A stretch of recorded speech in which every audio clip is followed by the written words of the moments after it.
Glória a Deus. A paz do Senhor, meus irmãos. Para mim é uma honra estar aqui nesta noite para transmitir a palavra. Muito obrigado ao nosso irmão Nazareno que me convidou. Só que eu fiquei tão ansioso que eu digo, meu Deus, parece que vai chegar o dia 1º, não chega o dia 27. Mas deu certo, né? Até que chegou, né? Pastor Samuel, não tinha lhe visto. Deus abençoe com os irmãos ali, né? Deus abençoe meus irmãos. Glória a Deus. Amados irmãos, nós vamos trazer uma palavra simples, né? Porém, eu acredito que de Deus. Eu quero trazer um assunto que tem como título: Jesus pagou o preço da nossa cura. Amém, meus irmãos? Jesus pagou o preço da nossa cura. Nosso irmão Nazareno me deu um assunto em Isaías 53, versículo 4. E eu quero ser obediente, né? Isaías 53, versículo 4, nos vai falar a palavra do Senhor, dizer assim: verdadeiramente Ele tomou sobre si as nossas enfermidades, e as nossas dores levou sobre si, e nós o reputávamos por aflito, ferido de Deus e oprimido. A NVI, ela diz, eu achei interessante esse assunto na NVI, diz assim: certamente Ele tomou sobre si as nossas enfermidades, e sobre si levou as nossas doenças. Contudo, nós o consideramos castigado por Deus, por Ele atingido e afligido. Eu gostei desse assunto aqui, viu? Na NVI. Meus amados irmãos, Isaías, o profeta do Senhor, ele viu o sofrimento de Jesus muito antes do Senhor Jesus vir para a terra. Muito antes. Deus, para dar uma palavra ao povo de Israel, mas também serve para nós hoje. E ele exortando o povo que estava cheio de pecado, cheio de iniquidade, desobedecendo ao Senhor e voltando, né? Aqui diz voltando para trás. Pois bem, eu quero dizer aos irmãos que quem ouviu o profeta, aquele que ouviu o profeta, ele foi poupado.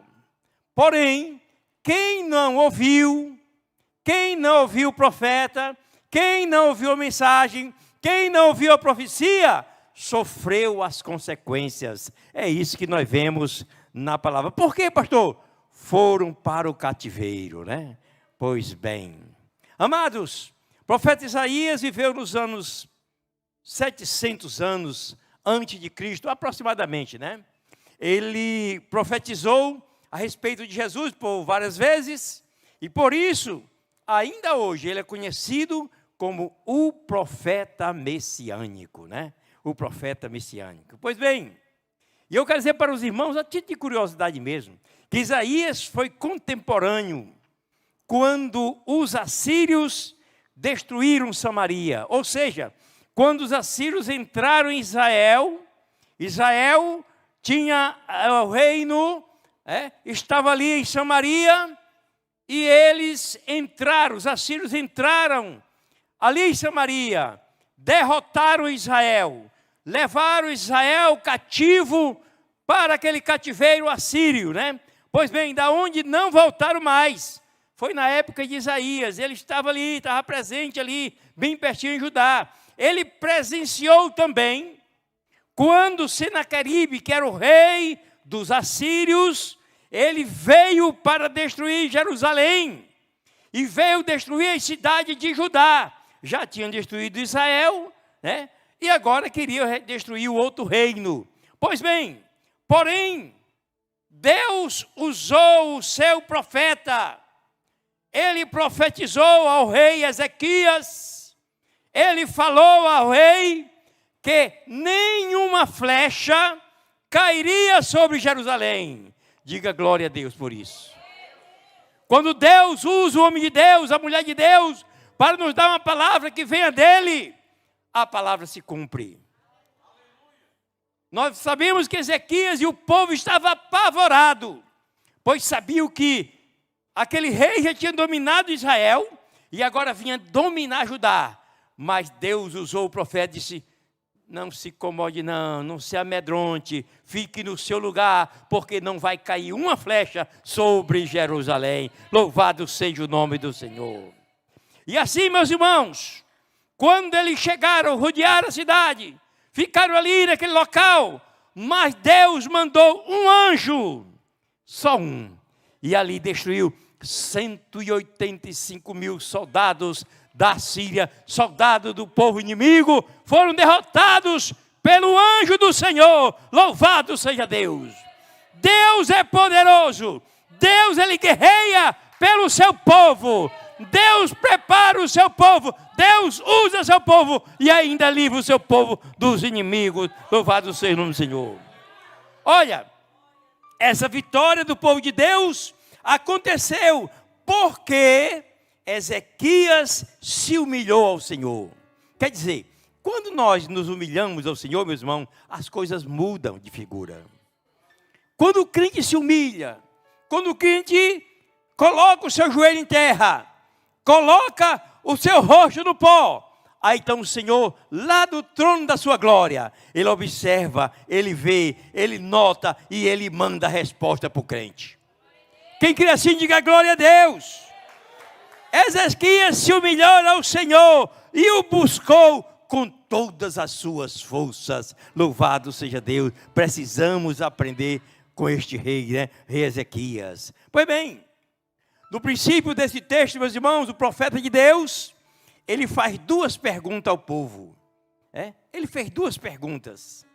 Ele pergunta ao povo, ele diz assim: olha, quem creu, quem deu crédito à nossa pregação?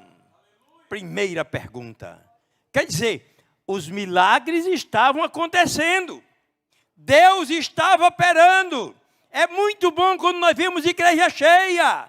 Eu estava lembrando agora aqui, sexta-feira, né? Sábado, domingo, mas cadê o povo? Foram embora, não vieram. E agora, assim como Isaías, a palavra de Deus está perguntando: quem deu crédito à nossa pregação? Ou seja, meus amados, quem ouviu a mensagem e acreditou no que foi falado? Algumas pessoas ouvem, os antigos diziam assim, aqui no Nordeste principalmente: fez ouvido de mercador. Fez ouvido de mercador. A segunda pergunta que Isaías fez foi: e a quem se manifestou o braço do Senhor? Pergunta maravilhosa. Sabe, eu nunca tinha parado para pensar nessas duas perguntas. E eu pensei, meu Deus, que coisa maravilhosa. A quem se manifestou o braço do Senhor? Quem recebeu a bênção? Quem foi curado? Quem foi transformado?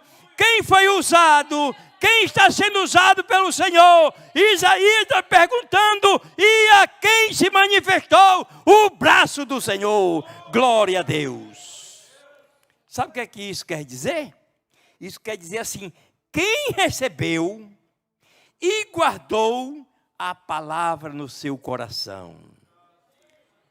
Ouviu o irmão Luciano cantar? É muito bom, né? A gente fica, Jesus usa e tal, e tal, e tal. Mas não é, ele acabou aqui o culto. Não, vamos ficar, né? Ficar ali remoendo aquilo que foi falado, aquilo que foi cantado, aquilo que foi dito. Isso, meus irmãos, é colocar a mensagem no nosso coração. Aí a mensagem passa a se manifestar no nosso coração. Amém, meus irmãos? Outras palavras com essa pergunta. Dizia assim: quem foi salvo? Quem foi curado? Quem foi liberto? Olha, amados, naquela época, o povo estava como nos nossos dias. Incrédulos, frios, fracos. O pregador, nos nossos dias, pode gritar. Sabe? pode se esgoelar, mas pouco ouvem. Poucos são os que ouvem. A gente já diz assim, olha, tal dia vai ser assim, assim, assim, nós vamos fazer isso assim, assim, assim, assim. Quando chega lá, pouca gente. Né? Deixa eu dizer mais. O pregador pode gritar, mas poucos ouvem. Poucos ouvem.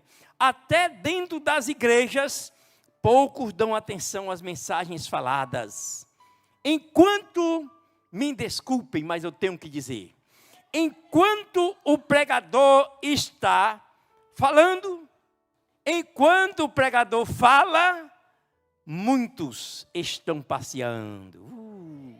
É para cima e é para baixo, é entrando e é saindo, né? É uma beleza, né? Pois bem, muitos estão conversando, mesmo na hora que Deus está entregando a palavra. Aí fica tucu, tucu, tucu, tucu, tucu, tucu, tucu, tucu, tucu. Aí o pior é porque nem ele ouve, nem deixa o companheiro ouvir, e nem deixa aquele que está atrás dele ouvir também. Porque quem está atrás, aí fica assim como olho de caranguejo. Vocês já viram olho de caranguejo? Um do lado e outro para o outro. Sabe? Aí fica assim, ó. Quando vai um para um lado, aí fica assim. Quer dizer, por quê? Porque alguém está lá, né? O inimigo usando muitas vezes, né? Pois bem, amados, não é hora de passear na hora do culto, a não ser que seja uma coisa de extrema necessidade. Não é hora de conversar. Não é hora de ver celular. Não é hora. Eu vou exortar um pouquinho. Olha, amados, quando nós temos filho, ainda, graças a Deus, que meus filhos estão bem criadinhos aí, ó. Mas se eu tivesse filho pequeno, ia ser uma confusão. Porque hoje as crianças, se não der primeiro o celular para ele nem entra na igreja. Oh, Jesus! O pior, meus irmãos, é porque naquela hora a criança fica quietinha, né? Bem quietinha, só mexendo e tal. Mas no outro culto, quer ficar do mesmo jeito. Não é verdade? Tira esse dano desse celular, para ver que essa criança não faz um berreiro, um berreiro danado, né? Aí eu vi um pregador falando e dizendo assim, quando eu era criança, que eu ia para a igreja, aí minha mãe dizia assim, quer tomar água? Vá lá, tome água. Quer ir no banheiro? Vá logo. Porque lá no culto, ninguém vai sair de perto de mim. Aí um dia esse pregador resolveu desobedecer a mãe. Aí saiu, quando ele saiu, a mãe não disse nada. Mas quando chegou em casa, a coisa foi bacana. Aí o coro cantou, né? O coro cantou. O versículo 2 diz assim, porque foi subindo como renovo perante ele e como raiz de uma terra seca. Raiz de uma terra seca. Olha, amados, Jesus foi mostrado como raiz de uma terra seca. Raiz, meus irmãos, não sei se vocês vão concordar comigo, mas raiz para mim é a parte da árvore que é mais feia. Mais feia, a gente olha assim para a raiz e não dá nada por ela, né? Pois bem, todavia, a raiz de uma terra seca é dizer que o Senhor, Ele não tinha nenhuma beleza. Jesus não tinha nenhuma beleza. Terra seca fala da seca espiritual do povo de Israel. Terra seca fala da seca espiritual nos dias do profeta Isaías. Terra seca fala da seca espiritual nos dias de Jesus. Terra seca também fala nos nossos dias, nos dias atuais. Estamos vivendo terra seca. A terra está secando a cada dia.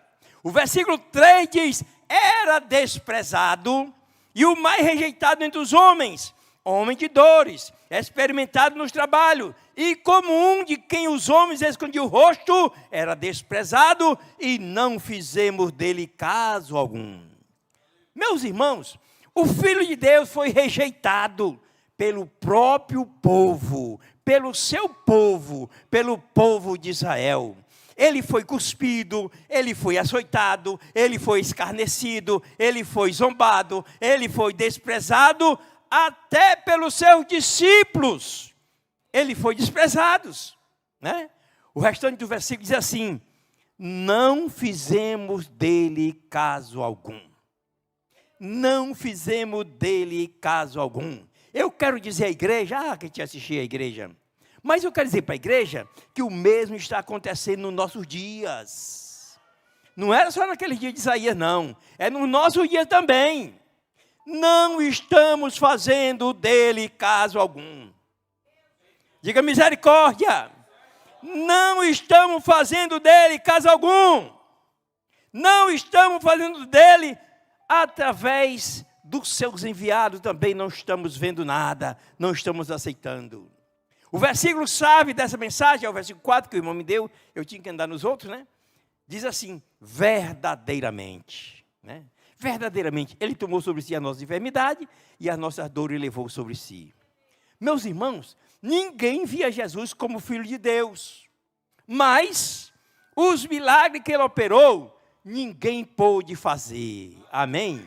Ninguém pôde fazer o que Jesus fez, né? Ninguém falou assim como este homem, alguém dizia. Ninguém nunca conseguiu ressuscitar um morto de 4 dias. Ninguém nunca conseguiu.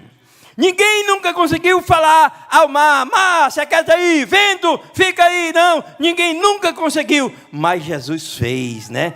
Eles obedeceram ao Senhor. Ninguém nunca teve autoridade para falar a 10 leprosos e mandar que todos fossem curados e os 10 ficarem curados de uma só vez. Ninguém nunca fez isso. Olha, amados, Jesus ainda é o mesmo. Jesus ainda é o mesmo. Diga glória a Deus. Ele ainda está operando. Aleluia. Já estamos terminando o mês de outubro, né? Oh, Jesus, né?